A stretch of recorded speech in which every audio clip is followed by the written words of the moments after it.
entenderam das coisas da Sagrada Escritura, nós vamos ver que beleza é olhar para o pecado de Adão, reconhecendo-nos nele e entender a bondade desse Deus que, ao punir, nos dá uma saída. Não é uma punição, aquela punição, diferentemente da punição infernal, da punição que virá depois, é uma punição curativa. A outra é uma punição mais grave, né, que dá margem a outras discussões teológicas, mas aquela ali nos melhora. Que amor corretivo maravilhoso é este que nos apresenta, nos dá de presente o próprio Deus. Ou seja, aquele que nos criou foi aquele que nos redimiu. Nós estamos circunscritos pelo amor. O inferno, num certo sentido, podemos falar do inferno de várias maneiras. Ele é uma saída dessa circunscrição amorosa.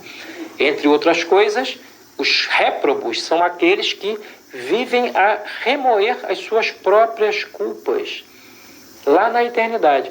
Tenhamos cuidado, foi até a discussão que suscitou uma postagem do meu amigo Pachá hoje, que é uma discussão interessantíssima, que é sobre a proporcionalidade ou não entre uma pena eterna e uma culpa finita. Tá?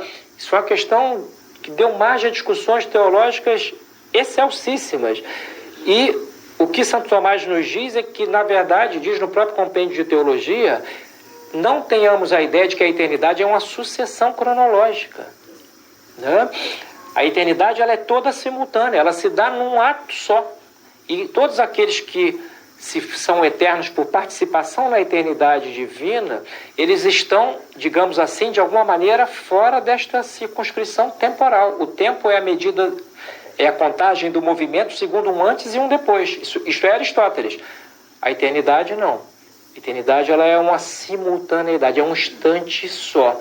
Então, quem diz que, por exemplo, a dor de um réprobo é o instante eterno em que ele contempla a sua própria culpa, não está a dizer nenhuma absurdidade.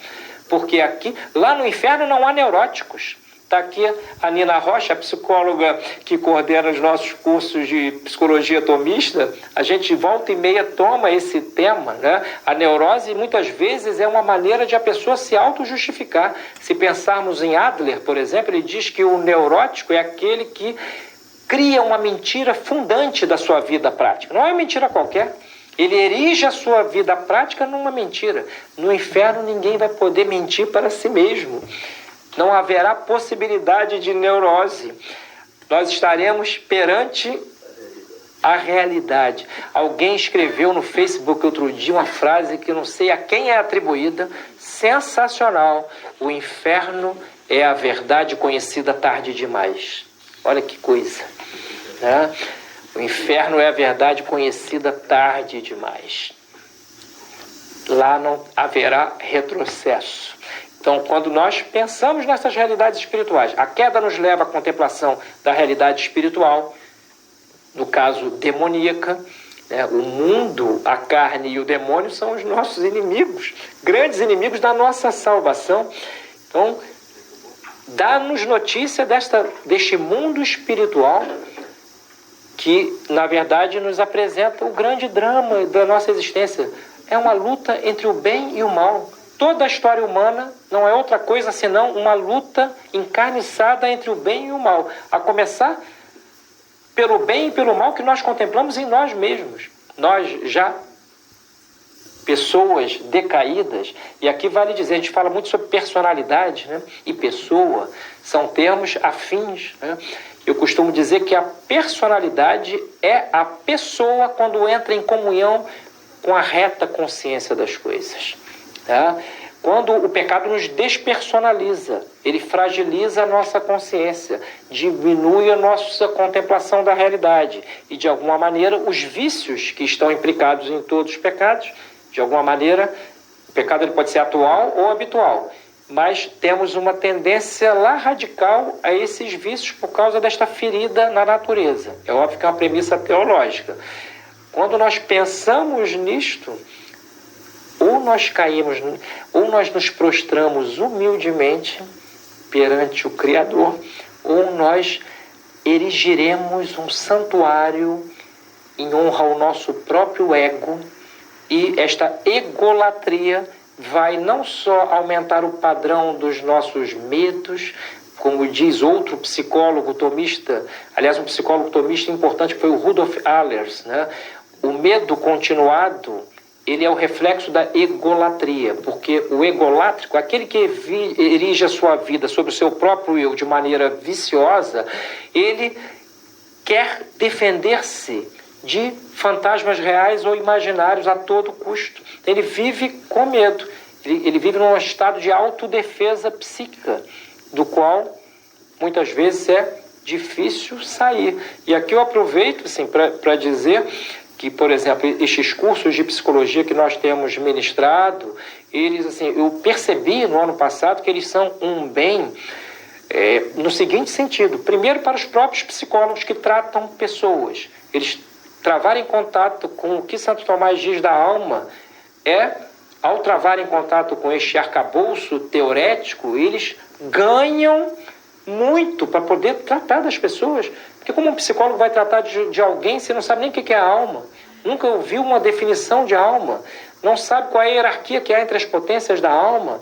Não sabe o que é a liberdade? A liberdade não é, como dizia o funesto Voltaire, fazer o que eu quero.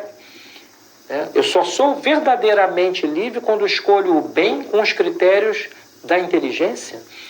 Conhecereis a verdade e a verdade vos libertará. Isto é uma verdade evangélica, mas também diz-nos muito da realidade do homem. É só na verdade que somos livres. O erro escraviza. E aqui o pecado, tanto original como o pessoal nosso, ele é escravizador.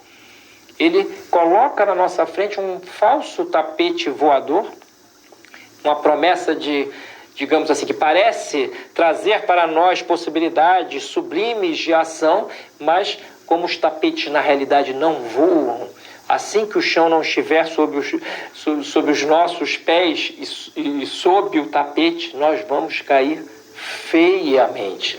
Então, contemplar a pecabilidade é uma das maneiras de nos transformarmos em pessoas humildes. O próprio Cristo diz, ele dá-se como exemplo. Aprendei de mim, que sou manso e humilde. São as duas coisas que ele diz de si. E essa mansidão não é outra coisa senão esse equilíbrio. Os mansos são equilibrados. Um manso pode ter qualquer tipo de temperamento, mas ele é equilibrado em suas ações. Agora, a notícia que a queda nos dá é que este equilíbrio perfeito nesta vida para nós é impossível.